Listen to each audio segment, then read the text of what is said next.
Assalamualaikum warahmatullahi wabarakatuh. Innal hamdalillah nahmaduhu wa nasta'inu wa nastaghfiruh wa na'udzu billahi min syururi anfusina wa min sayyiati a'malina.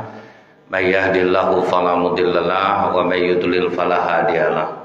Asyhadu an la ilaha illallah wahdahu la syarikalah wa asyhadu anna Muhammadan abduhu wa rasuluh. Allahumma sholli wa sallim wa barik ala hadzal nabiyil karim wa ala alihi wa sahbihi ajmain. Bapak-bapak pengurus masjid yang saya hormati, alim ulama, tokoh masyarakat, cerdik pandai, bapak ibu, orang-orang tua yang saya muliakan, hadirin hadirat yang semoga kita semua senantiasa dirahmati oleh Allah. Tidak henti-hentinya kita selalu mengucapkan alhamdulillahirabbil alamin atas nikmat iman yang Allah karuniakan kepada Bapak Ibu semua.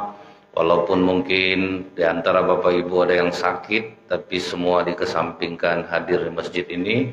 Semoga ini menjadi sebab mana ada yang sakit disembuhkanlah oleh Allah. Dalam keadaan susah dimudahkanlah oleh Allah. Bersolawat kita kepada Rasulullah sallallahu alaihi wasallam dengan ucapan Allahumma sholli ala Muhammad wa ala alihi washabbihi wasallim. Semoga dengan diringankan lisan kita ini untuk bersolawat, kita mendapatkan syafaat di yaumil akhir kelak.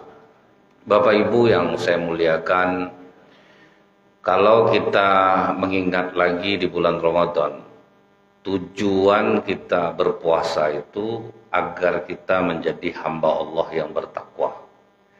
Nah, indikasi takwa itu Pak, apa untungnya bagi kita? Bisa kita cek sendiri. Karena kata Allah, kalau kita bertakwa, wa may yattaqillaha yaj'al lahu makhraja. Kalau ada kesulitan, dikasih Allah jalan keluarnya. Wa yarzuqhu min haitsu la yahtasib. Diberikan Allah rezeki dari arah yang tidak terduga-duga. Nah, itu kita cek sendiri, Pak. Kalau kita ada masalah saat ini mudah enggak jalan keluarnya? Kalau kita sedang susah ada aja enggak jalan rezeki dari Allah? Kalau sempat kita merasakan keajaiban ini, insya Allah kita sudah menjadi hamba Allah yang bertakwa. Memang berat Pak. Seperti di bulan Ramadan itu kan makanan ada di depan kita, minuman ada. Kita makan, kita minum, tidak ada yang tahu, tapi kita tinggalkan karena Allah. Itu yang takwa itu Pak. Dia boleh, tapi kita ikut Allah. Tidak boleh sebelum waktunya, kita ikut. Nah ternyata memang betul Pak, di bulan Ramadan itu saat yang paling berbahagia di saat kita berbuka. Nah, setelah menahan itu Pak, begitu dilepaskan oleh Allah, bahagia kita di saat kita berbuka. Ternyata bisa kita kalau ikut Allah, enak rasanya jiwa nih rupanya Pak. Jadi kalau kita ikut apa yang diperintahkan Allah melalui lisan Rasulullah, ternyata membahagiakan kita. Orang mungkin menyangka mau betul loh umat Islam nih lapar-lapar macam itu. Apa untungnya? Rupanya Pak kita sendiri merasakan efeknya. Mungkin kalau bisa setahun penuh nih puasa aja nih. Karena sebab apa? Masjid ramai Pak. Masjid ramai. Enak lah pokoknya suasana di bulan Ramadan tuh. Kami pun panen pula Pak kan. Jadi kadang ada niat-niat terselubung juga Pak kan. Tidak. Tapi memang betul ya Bapak Ibu ya. Lapang waktu kita Pak. Di bulan Ramadan itu tuh. Ternyata jiwa enak, badan sehat dibuatnya. Karena apa Bu? Sampai di Jepang ada saum hospital, rumah sakit puasa. Apapun puasa yang dilakukan umat Islam digunakan untuk penyembuhan penyakit Pak. Terutama penyakit arteris klorosis, penyumbatan pembuluh. Itu rontok semua dibuatnya 30 hari Ramadan. Untuk penyakit ini puasa Nabi Daud. Untuk penyakit ini 2 hari puasa 1 hari enggak. Untuk penyakit ini. Jadi dijadikan itu untuk pengobatan. Dan ternyata betul. Kita pun tanpa itu saja, kita pun mau melakukannya. Dan ternyata ringan betul badan kita di bulan Ramadan itu rasa. Padahal kita kelaparan. Jadi dibalik sebuah musibah yang menimpa kita, ternyata Allah menyediakan kenikmatan yang besar. Kan tiba kalau kita kaji musibah tuh dikasih penderitaan Pak. Tapi rupanya penderitaan itu justru berdampak positif kepada diri kita. Nah itulah kalau Allah yang mendidik jiwa kita ini. Timbul Pak pertanyaan, untuk bisa menjadi orang bertakwa itu Allah kasih cara. Nah Allah kasih caranya Pak, dalam bentuk amalan. Caranya itu kata Allah dalam surat Ali Imran 134, alladzina yunfikuna fis-sarra wad-dharra. Rajin-rajinlah sedekah, baik di saat kita lapang ataupun di saat kita sempit. Ini siapapun yang mengamalkannya, Pak, dia akan merasakan keajaibannya. Kalau orang sedekah di saat lapang itu biasa. Sedekah yang terbaik adalah di saat miskin dan sangat menginginkan kekayaan. Itu yang berat tuh, Pak. Imam Al-Ghazali rahimahullah di dalam kitabnya Ihya Ulumuddin membagi 3 sistem sedekah ini, Pak. Sedekah yang paling rendah itu penuhi dulu kebutuhan kita, ada sisa baru sedekah. Itu yang paling rendah. Ini yang paling banyak diamalkan orang, Pak. Ada tingkatan yang kedua, 50-50. Ini yang paling sulit, Pak, dilakukan. Berapa hartanya dia bagi 2. Ini yang dilakukan oleh Umar bin Khattab radhiyallahu anhu. Ditanya Rasulullah ketika dia bersedekah, sebanyak ini kau sedekah Umar, berapa yang kau tinggalkan di rumah? Sebanyak yang aku sedekahkan ya Rasulullah. Nah, itu tingkat kedua. Tingkat yang ketiga, yang tertinggi itu mendahulukan kepentingan orang daripada dirinya sendiri. Nah, ini yang dilakukan oleh Rasulullah, Utsman bin Affan. Ini Rasulullah dan Utsman bin Affan mengamalkan hal seperti ini. Sampai pernah Umar marah, Pak. Udah ndak ada yang mau dikasih Rasulullah itu lagi, Pak. Apa katanya ke orang tuh, kau utang dengan siapa saja, aku yang bayar. Nah, jadi padahal Rasulullah pun sedang kesusahan, Pak. Sempat Umar melarang, berubah muka Rasulullah. Kata Umar, sejak itu aku ndak mau lagi melarang Rasulullah sedekah. Sampai Umar ngasih tahu, semampunya aja lah ya Rasulullah. Karena kalau memang ndak ada, ngapa harus dipaksakan? Atau agak berubah muka Rasulullah. Dan Utsman bin Affan, Bapak Ibu, di saat Madinah sedang musim paceklik, dia baru pulang bawa barang dagangan, Pak, dari Syam. Rencana mau untuk jualan, tahu rupanya Madinah sedang keadaan susah, disedekahkannya semuanya. Sebelumnya diginikan Utsman dulu pedagang-pedagang yang menyambut dia, Pak. Utsman, biarlah kami ambil, kami kasih untung 2 kali lipat. Curiga Utsman, kok mau betul orang ini mau ngambil barang aku ngasih untung 2 kali lipat. Memangnya ada apa sekarang di Madinah? Orang sedang sulit, dari barang bisa kami jual harga tinggi. Langsung digorain Utsman, yang ngasih 4 kali lipat ada enggak yang berani? Mana ada yang berani Utsman? Aku akan memberikan, ku jual semua daganganku ini sama yang memberikan 10 kali lipat. Siapa yang ngasih 10 kali lipat? Allah. Man jaa bil hasanati falahu asru amsalihha. Satu kebaikan yang diberi, maka Allah akan ganti 10 kali. Disedekahkan ya semua, ya, Pak. Makanya harta para sahabat yang masih abadi sampai saat ini hanya harta Utsman bin Affan. Nah, itu dalam keadaan sempit. Nah, kita, Pak, sulit mengamalkan ini, Pak. Sekalipun kita orang-orang yang udah rajin sholat, Bu, untuk masalah sedekah ini, kita itu selalu menganggap kebutuhan kita itu lebih banyak, Pak. Ya macam mana lagi, saya rumah belum siap, lagi 2 tingkat lah, Pak. Kamar 8 pula, itu lu kebutuhannya yang mau diapain ya. Jadi kapan nunggu sisanya tuh, Pak? Kapan mau nunggu sisanya lagi itu? Jadi itu yang paling banyak tuh, Pak. Yang kita kasih untuk Allah itu hanya sedikit, hanya sisanya. Nah, ini kan pernah saya sampaikan, Bapak Ibu. Ada pemandangan aneh di Mekah. Kenapa rumah sakit di Mekah itu sepi? Tidak ada pasien. Boleh dibilang tidak ada pasien loh, Pak. Itu bukan hoax. Itu nyata. Banyak dokter yang mengundurkan diri. Itu dari zaman Nabi itu, Pak. Ada tabib 2 tahun tugas, tidak ada orang sakit. Akhirnya mundur dia. Ada yang sampai keliling, Bu. Di Pekanbaru ini lah bisa pasien dah banyak datang baru terakhir dokternya, Pak. Karena saking banyak peminatnya itu, Pak. Kan sering saya tengok di klinik tuh, Pak. Udah ramai pasien baru ditelepon dokternya. Datanglah dia, Pak. Datang banyaklah dulu alasannya. Makanlah dia dulu. Orang udah tengah di luar, Pak, kan. Tapi ya memang seperti itu kenyataannya, Pak. Nah, begitu ditanya sama masyarakat di Arab Saudi, apa ndak ada kalian yang sakit? Jawaban mereka ada. Kami kalau sakit, kami yakin dengan apa yang dikatakan oleh Rasulullah. Sembuhkan penyakitmu dengan sedekah. Jadi kalau kami sakit, kami sedekah aja lebih besar daripada biasanya. Itulah pengobatan yang diakui Dr. Alexis Carrel. Penyembuh ajaib dalam agama Islam yang tidak bisa dinalar oleh ilmu medis. Jadi itulah Pak, sering berbenturannya antara orang yang pinter dengan ajaran agama. Di situ sering berbenturannya. Kalau orang pinter ini kan dia serba logika Pak. Ditanyanya ke Ustadz ini, dapat Ustadz menjawab pertanyaan saya. Belajar Islam betul saya dari awal balik. Apa pertanyaan kamu? Setan itu dari api. Ngapa besok dimasukkan ke api? Itu tidak terasa sama dia. Kalau memang Allah itu ada, tolong tunjukkan di mana Allah itu. Kemudian yang ketiga, apa takdir itu? Udah pertanyaan kau? Udah, langsung ditampar sama Ustadz nih Pak. Bang, Ustadz jangan main kekerasan Tad. Kalau tidak bisa jawab, jangan Ustadz jawab. Kau waktu aku tampar tadi sakit enggak rasanya? Sakit Ustaz. Tangan aku dari apa? Kulit. Pipi kau dari kulit. Waktu kulit kena kulit tadi itu pedih enggak?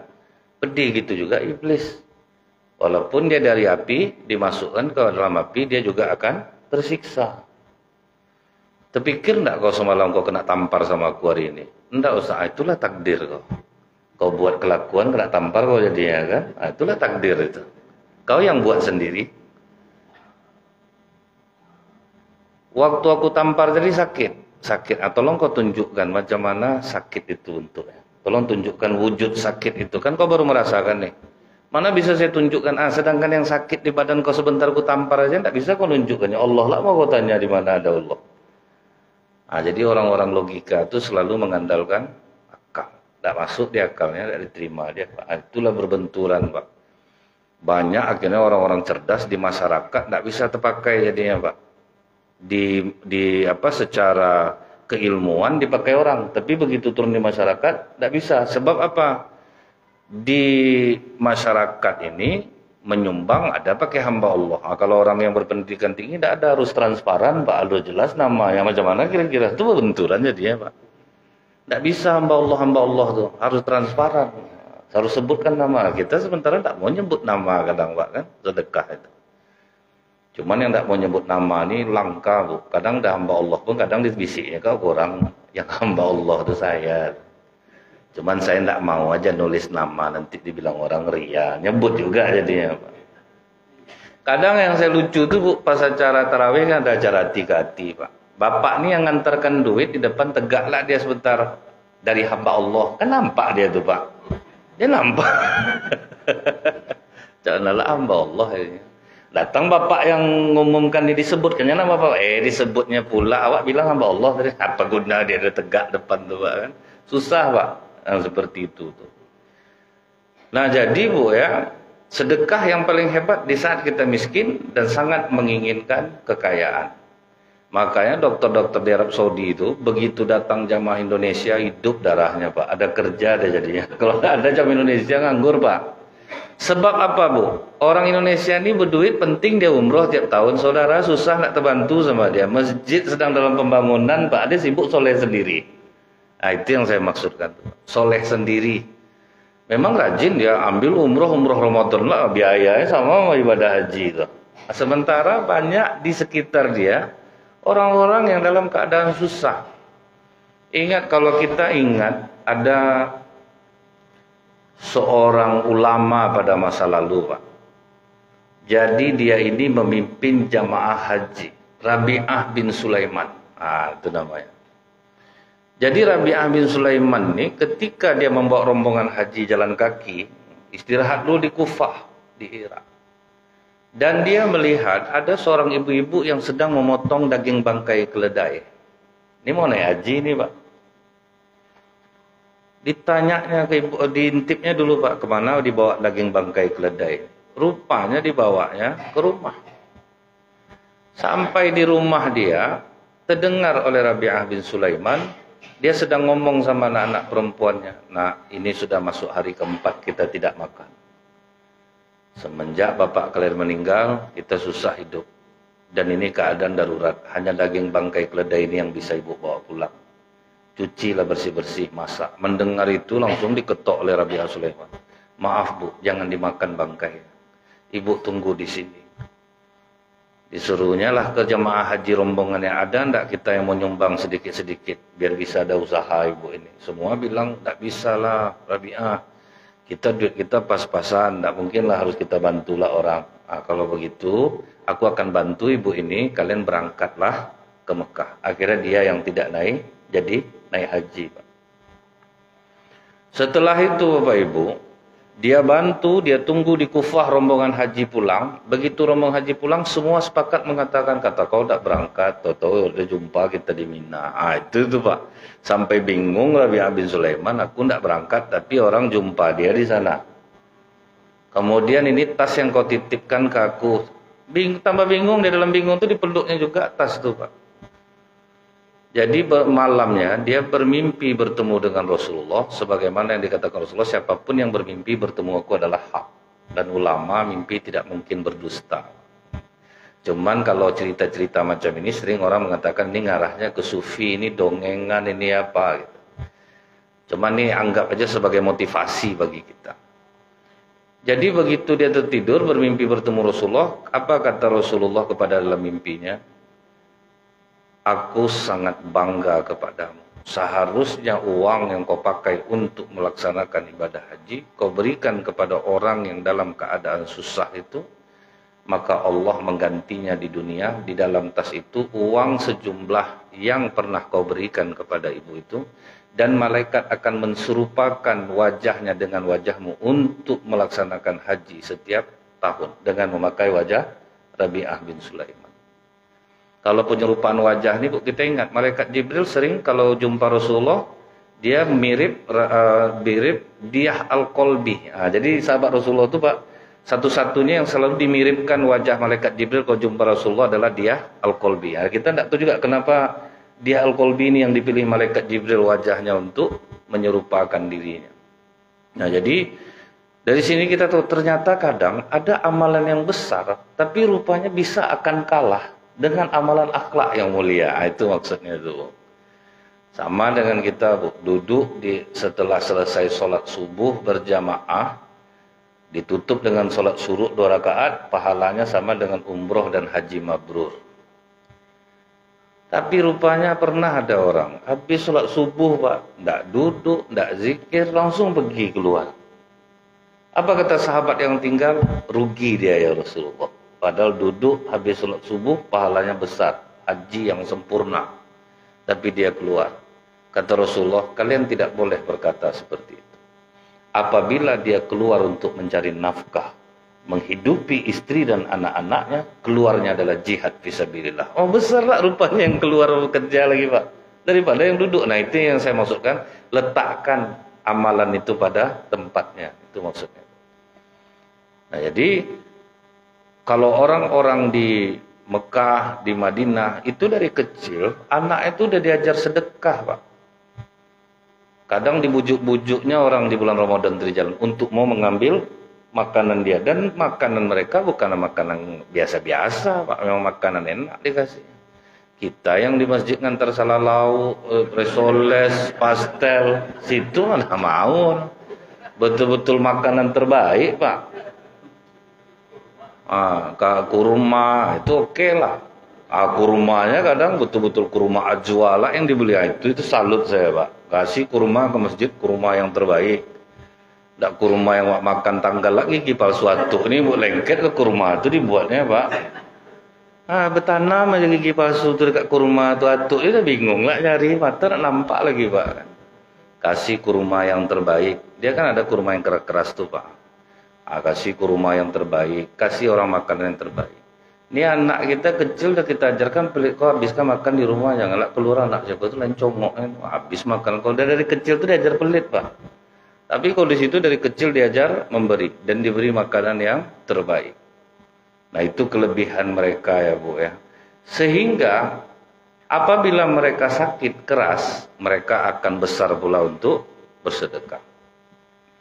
Saya ingat yang kena penyakit itu Pak ya, sampai kata dokter di Mekah, ada dokter yang bagus ilmunya dalam penyakit ini, tapi di Cina. Berangkatlah dia ke Cina Pak, sesuai rekomendasi dokter di Mekah. Sampai di Cina, kata dokter ini, kemungkinannya sangat kecil untuk bisa disembuhkan. Secara medis usia Bapak hanya tinggal beberapa hari saja. Mendengar vonis dokter itu apa katanya? Tidak masalah dokter. Cuman izinkan aja saya dulu pulang ke Mekah. Jadi saya setuju, cuman izinkan aja saya pulang ke Mekah. Kalau mau ditangani betul penyakitnya itu 50-50, kemungkinan mati itu lebih besar Pak daripada hidup. Pulang dia ke Mekah, apa yang dilakukannya Bu? Keliling dia bawa duit Pak, ke rumah tetangga, ke rumah karib kerabat, sambil silaturahmi, sambil memberi. Nah terakhir dia mau ke bandara itu Bu, jumpa ibu-ibu sedang mengais sampah mencari makanan. Dia tanya, turun dia langsung dari mobil, dia mau berangkat lagi, ini dibawanya ke swalayan dekat bandara itu Pak. Dipanggilnya kasir itu, berapa harga daging sekilo? Sekian, saya bayar untuk 1 tahun, pokok setiap kali dia datang kasih daging sekilo, hitung aja. Berangkat sampai di Cina justru geleng-geleng kepala dokter tuh. Tidak ada lagi penyakitnya Pak. Bisa panjang umur, jadinya itu yang dikatakan orang Pak, bersilaturahmi itu memanjangkan umur, memurahkan rezeki. Ini ketika sakit Bu, emas yang diperbanyaknya Bu. Kenapa emak banyak betul emas emak nih, sakit besok payah, tidak sedekah yang dikeluarkannya Pak. Tabungan untuk sakit itu yang ditabungnya Bu. Akhirnya menurut Allah karena tidak bisa diambil lewat jalan sedekah, tentu diambil lewat jalan sakit. Disuruhlah kita membeli obat yang tidak ditanggung BPJS jadinya Pak. Nah, itu akibatnya. Karena kita tidak berani melakukan manuver sedekah seperti itu tuh Bu. Tidak mungkin Rasulullah bohong Pak. Nah, jadi ini yang orang sering ragu tuh sedekah tidak juga menguntungkan kita. Nah banyak di Pekanbaru ini sekarang sedekah tuh karena ada tokoh. Siapa tokoh di belakang pengumpul sedekah itu bisa besar. Nah, kemudian ingin dapat panggung. Nah itu Pak ya, memberi lebih banyak tuh ingin dapat panggung. Jadi sedekah pun besar, kadang sia-sia juga jadi. Nah itulah yang menyebabkan banyak di Pekanbaru ini rumah sakit penuh Bu. Bukan orang Pekanbaru ini tidak mau sedekah, tidak imbang. Lebih banyak dihabiskan untuk diri sendiri daripada untuk disedekahkan. Tiba mudik lebaran habis jutaan ikhlas Pak, wajah tersenyum semua. Bahagia, habis untuk makan-makan, habis untuk beli ini, merenovasi ini, ikhlas semuanya. Tapi ke masjid nyumbang sedikit mulut banyak lah Pak. Kemana pergi sumbangan yang kita sumbang nih ya? Kadang itulah ragu, padahal tidak berapa dia nyumbang dulu Pak. Tapi kalau untuk ke masjid itu hitung-hitungannya keras.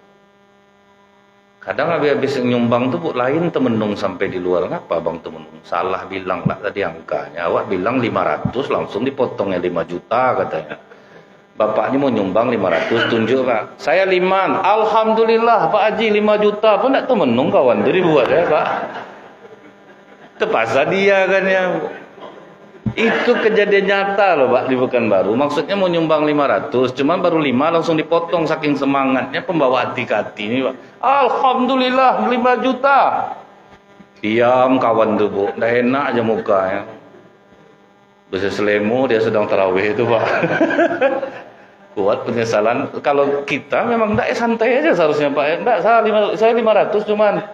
Cuma malu pula depan orang Bu kan. Makan kerupuk kenepo dia berbuka besok. Tetangga ini kan usil Pak. Apa kata tetangga? Kok kakak beli kerupuk kenepo? Istri lu gula Pak. Itulah mas kemarin nyumbang di masjid 5 juta habis. Habis duit tabungan orang santai aja Pak. Ngapa lah kita mesti malu. Kalau bilang 500, nah itu Bu ya. Penyebab banyaknya rumah sakit di Pekanbaru ini salah satunya itulah mungkin Pak. Kalau untuk sedekah nih kita berat, cuman kalau untuk yang gratis paling cepat Pak. Berapa banyak masjid yang berkelahi bulan puasa mengenai nasi itikaf Pak. Berebut nasi Pak. Jamaah KW7 datang semua ya Pak. Yang tidak pernah ke masjid tuh. Yang KW7, KW6, KW5 datang. Begitu diumumkan mulai malam ini tidak ada nasi lagi, baru original yang datang. Baru original. Ribut Pak di masjid tuh. Saya habis ceramah subuh tuh. Heboh. Tidak ada nasi-nasi lagi mulai malam ini. Ribut. Ada lagi yang macam-macam Pak, rupa kejadian kemarin itu masalah uang semuanya. Nah, jadi ini jangankan sedekah lagi Pak, menghabiskan yang ada dia malahan lagi. Ada di masyarakat Bu ya, di Pekanbaru ini juga ada donatur ngasih nasi ramas setiap buka puasa sunnah, Pak. Tetapi banyak ibu-ibu komplain, kok tidak pernah kami dapat nasi yang bermerek tuh gitu, Pak, kan. Rupanya jam 5 sore baru diangkat panitia, ada datang etek 5, etek 3, habis sama masyarakatnya sepanjang jalan tuh, Pak. Orang-orang tidak puasa. Dan saya pernah, Bu, ya, berantem ibu-ibu di masjid. Saya habis maghrib, jadi rupanya ada yang berebut nasi, Pak. Datang yang saya terdengar sama saya itu, Bu, etek kan tidak puasa loh, mangalo kau, kata gitu-gitu, Pak, di masjid itu. Pasal 15.000, 20.000, Pak, berkelahi di masjid. Itulah kita nih, gimana mau kosong rumah sakit tuh, Pak. Jadi beban dokter dan perawat kita di Pekanbaru nih. Karena tidak mau mengamalkan hal seperti itu. Kalau saya ngeceknya gini aja, Bu. Misal sakit kepala, biasanya pakai obat sebiji, Pak, istirahat sebentar selesai. Ini tidak hilang-hilang, Pak. Ini harus ada yang keluar besar ini. Ini mesti ada yang keluar besar. Karena biasanya sekali makan, istirahat, nanti selesai. Ini tidak juga, udah dimakan, sakitnya tetap. Ini berarti harus ada yang disedekahkan. Kadang kami ustaz-ustaz ini kami mengimbau orang sedekah, pandai, Bu. Kadang lewat kota infak kan mendiam aja kami, Pak. Kadang pengurusnya tidak lewat, lah kami itu bersyukur betul kami itu, Bu. Tapi kalau pengurus yang agak kritis sedikit, Pak, itu ditunggunya depan kita tuh, Pak, kan. Itu yang bagus tuh, biar keluar ya. Itu agak mereng-mereng juga mulut ustaz tuh keluar sudah tuh, Pak. Agak enggak enak, enggak lurus lagi ketawanya, Bu.